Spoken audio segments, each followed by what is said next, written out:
just like I'm gonna be leaving FGC world like in this conversation here, but like honestly, the way social media has gotten, it's worse than it's ever has been before, like ever. Like I think it's the worst because it's really divisive now, and another thing is like I could soapbox on social media all day. The biggest problem now is like nobody ever wants to get got on the internet, and so like nobody wants to be wrong anymore on the internet. So like even if you kind of realize you're wrong, you'll pick something that they said in their tweet that wasn't the main point, and you'll focus on that and go down that path to have some way to sound right and stuff, and it's just like social media. Honestly, social media I think is just like one of the like especially for the FGC, I feel like it's really bad for the FGC. Okay, all right. So let's I kind of want to go a little bit more into this because this is something that I've always... Before you do, but I'll just squeeze in my take, right? Okay. So my take on this is, yes, it is apparent that there are more noise, like you said, and it is a harsh environment if someone not from the community looks at it. It does look bad, like it does make the good people look bad as well, and that also means that there are definitely wise and good people out there. So my take was that although, yes, it is. I know that it is a dangerous swamp where I'll like lay my feet in if I get involved. But at the same time, it kind of gives me the mentality where, all right, the more harsh it is, the more stronger I should become. That I don't make this even worse, where I'll take this energy, maybe in real life, if I'm having a conversation with someone else, I'll just make sure that I don't become like that in my lifestyle. Oh, right. So it gives me that mentality where it's upsetting to see, but at the same time, I shouldn't become like that kind of thing, Right. Yeah. So there's so this is kind of an interesting topic because I think we were talking with Tong, and he made a funny observation about like these days it seems like the FGC's instead of being good at fighting games, they're good at Twitter, right? and it's like this. There is like this social media presence where you can't ignore it. And one of the things is I actually did ignore it for a long time. If you look at my Twitter, it's very like I just retweet like people winning Evo titles, like big things, and I barely like I'm very like inactive on Twitter, and there's a moment where I did that. Because at one time I was, right before dinner, me and my wife, we had made some nice, I think it was like some spaghetti or something. And right before, we were about to eat, I saw something stupid on Twitter that just pissed me off, right? And there's like infinite things you can see on social media that'll piss you off. There's an infinite number of things, right? And so it just caught me there. And then for that entire dinner, I was just kind of in like an annoyed, sour mood. And she was like, what's the matter? Yeah. And I'm like, well, if I told you... like what it was, and you'd think I was the biggest idiot on the planet, and so I'm just sitting here like, why does this thing piss me off? And and it's like, and why is it now affecting my home life where I'm having dinner? And I realized like, I'm just gonna like not look at this like phone or look at it a lot less, right? And then but then what I realized what happens then is you're out of the loop with what people are talking about, right? And once you're out of the loop, then you don't know how people feel about certain things, and it's hard to gauge what people are doing. I used to think that if you just the internet's not the real world, right? That was kind of the prevailing wisdom at the time. But then more recently, I'm realizing, the internet is the real world. It's just a different section of it. Right? It's a different part of the real world. Yeah. And to completely ignore that, it's gonna make you like not socially adept at handling the online space. So now you're kind of stuck between a rock and a hard place, right? So my extension comment on that is, from what I said before, I take the analogy of learning to swim. So you can definitely ignore it and still live a normal life.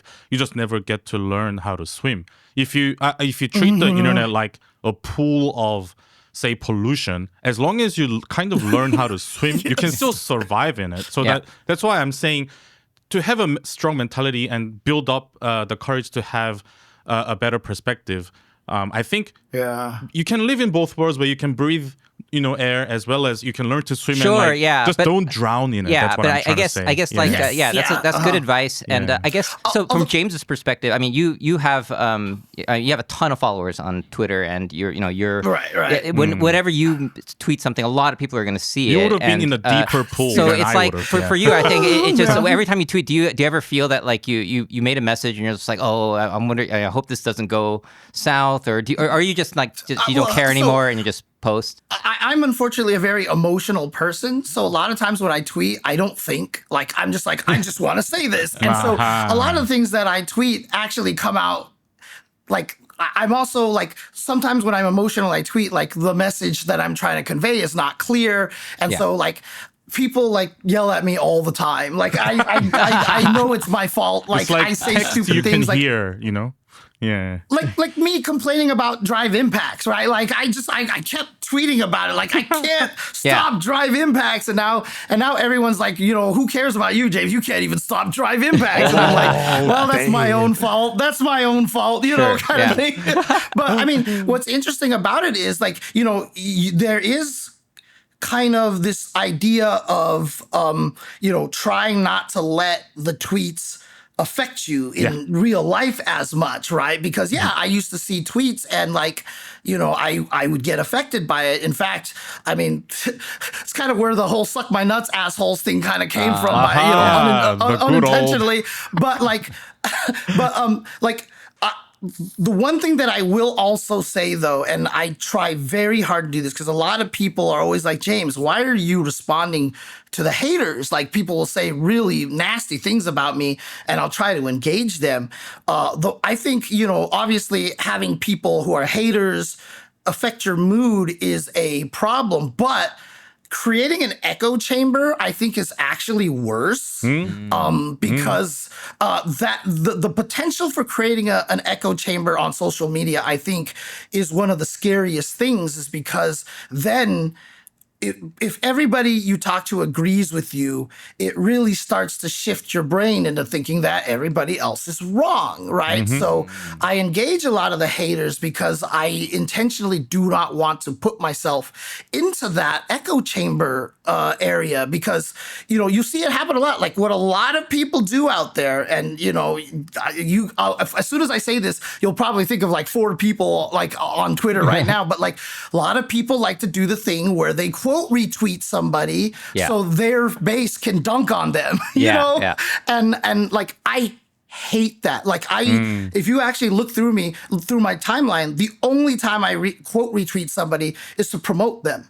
Or to give it more eyes, right? Like to help them. I will never, ever quote retweet somebody that I am debating with online because that's just not fair, right? I mean, like I have it's not an argument followers, either. Although, and it's like no point on giving them a platform, right? Like exactly. So like it's tough. Like navigating social media is a really, really tough space. But for Gerald, you were telling that story about when you're eating dinner. Like one of my favorite comic strips of all time. Have you heard of XKCD? Yes, I know XKCD. Yeah, the stick figure one. Yeah, it's classic. And this is my favorite comic. Oh, nice. Yeah, like one of my favorite comics. So like.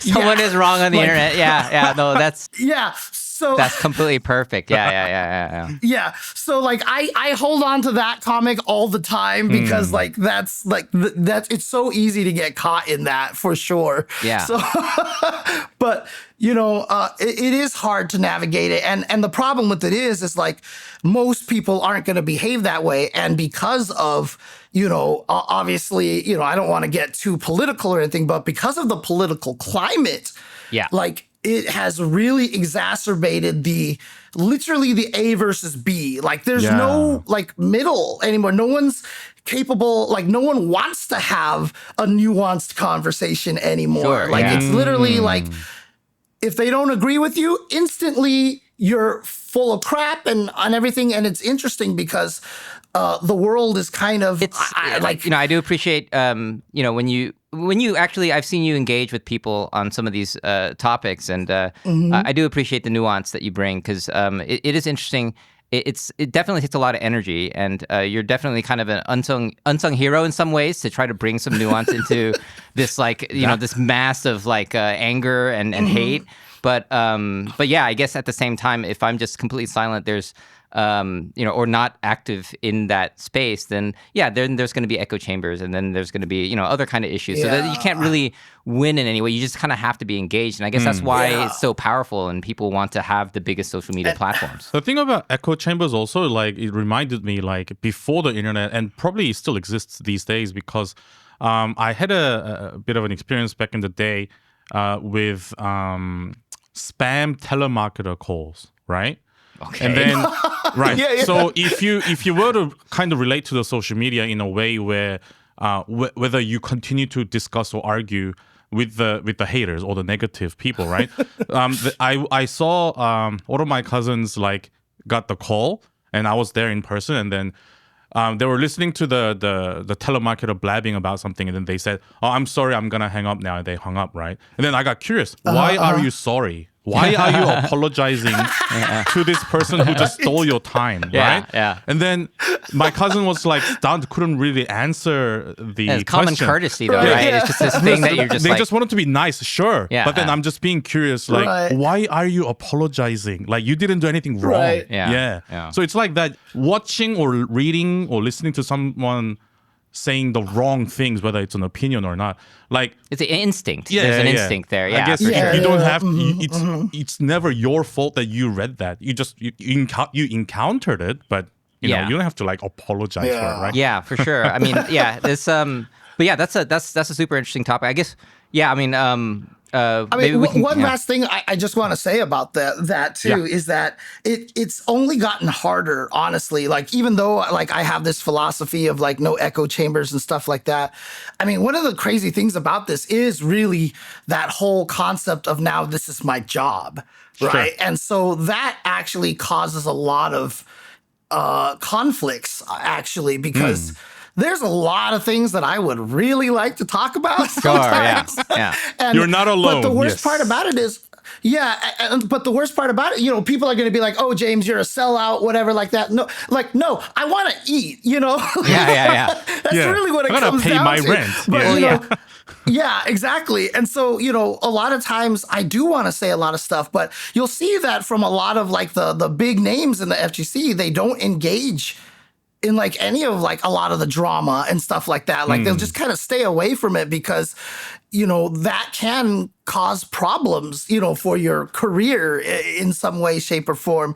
Yeah. And, it is tough. It's really hard because a lot of times I won't chime in on topics, but I'm but I really want to support, this or this, and it's it is hard and it's annoying in a lot of ways. It's easy to just be in come out of the background and just and say oh, you should be saying this, you should be doing this, you should be, and they're never in your shoes, right? They don't know, especially with you and your following and career wise and everything, that they don't get that, right? But the thing is there's.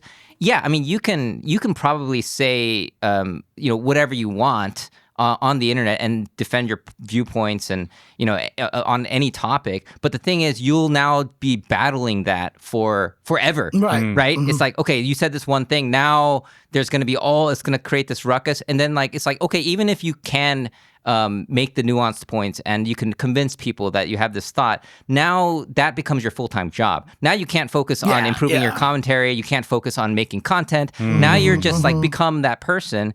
And there's people who do that for a living. There's that kind of content creator, right? That's their job. And they want to have these arguments and they want huge fights because that's their thing. But that you can't do that and be a Street Fighter Evo commentator, and make content. You can't do everything, right? So at one point you just have to pick what am I going to do? And it's a question of, if you go down that hole, you have to play that game. And if you have to play that game, you have to play it right. Yeah. You can't play that game and lose. Because if you play that game and lose, you lose everything. Lose on that, why would you even fight in the first place? Yeah, right? Exactly. Yeah. No, the only thing is this is the one soapbox social thing that I'm going to say is monetizing engagement on Twitter was the worst thing ever. Like that, like was. Yeah, it does create some bad takes. I mean, people. If you're a psychological person and you like studying so I consider myself an empath, which is why I commentate the way I do. I'm always talking about how people feel, and that's why I cry at tournaments, because I feel bad for people and stuff. But like you sit there and you read, and like you will see people who will just respond to things specifically in that very careful strategy that gets people riled up and makes them respond. Yes. And every time you see that, they've got a blue check mark because they're trying to just get money from Twitter. And so like now you have people who are arguing with you, not even because they believe in anything. They're just trying to make money. Yeah. You know? And so like it's their strategy. they get the James Chen response, and then now they hit the jackpot, right? Even though they are people aren't shy Mm-hmm. to hide that fact either. People will just say, "Oh, I did it for the attention." They just say that. Dude, Yeah. Dude, I will tell you this right. Seriously, there was like one guy who just kept responding to a bunch of my tweets, like all over the place, and always argue with me with what I was saying. And I would respond to him. And then at one point I was like, okay, you know, you do the thing, you go to their profile, right? And like there was very few tweets there. So I click on replies, and seriously, like 98% of the tweets and the replies were just responding to me. And I was like, okay. Okay then. So I'm not going to reply to this guy anymore. Don't get throw baited by these fake shimmy. Well, there's also posts. bots, right? So now Some there's can be bots to bots worry too. about too, which is like now if you're arguing with a bot, it's like, wow, what are we doing with our time here, right? And then like, is this the dystopian like end game of all this? Like a bunch of bots arguing with each other on some platform, and then, you know, it's like I don't even know anymore, right? And to relate to what James said about you know, if you create the echo chambers and just with the right mindset of you do want to defend the people who are in alignment with you, right? I understand that feeling so much. But if I were to put it comically, like you do also kind of have to care about whatever you say or post could also affect your nearby friends and stuff, right? So if you don't want to be that hipster wannabe dad, then sometimes you do have to kind of, swallow your pride sometimes. So well, I kind of This is like, just a total random side story. Like people have been like, why haven't you made a Suck My Nuts asshole t-shirt yet? Like why have you not done this yet, right? And so like one of the reasons why, honestly, is because like, the right t-shirt would be like my face and just like the tweet, right? Yeah, having on there. And at around that time, like when it was like, in its prime, like my brother just had a bunch of, had a couple of kids, and they're super young. And I was like, I don't want them to like somehow randomly see their uncle on a shirt that just says "Suck My Nuts, assholes." And so I was like, I can't do this, but they're older now. That's what I mean by it can affect your friends and family. No, this is actually goes right to the next topic I want to go into is this. Yeah, there's kind of like when you go to the FGC tournaments now, the big ones, they're kids now. There's like parents and their kids.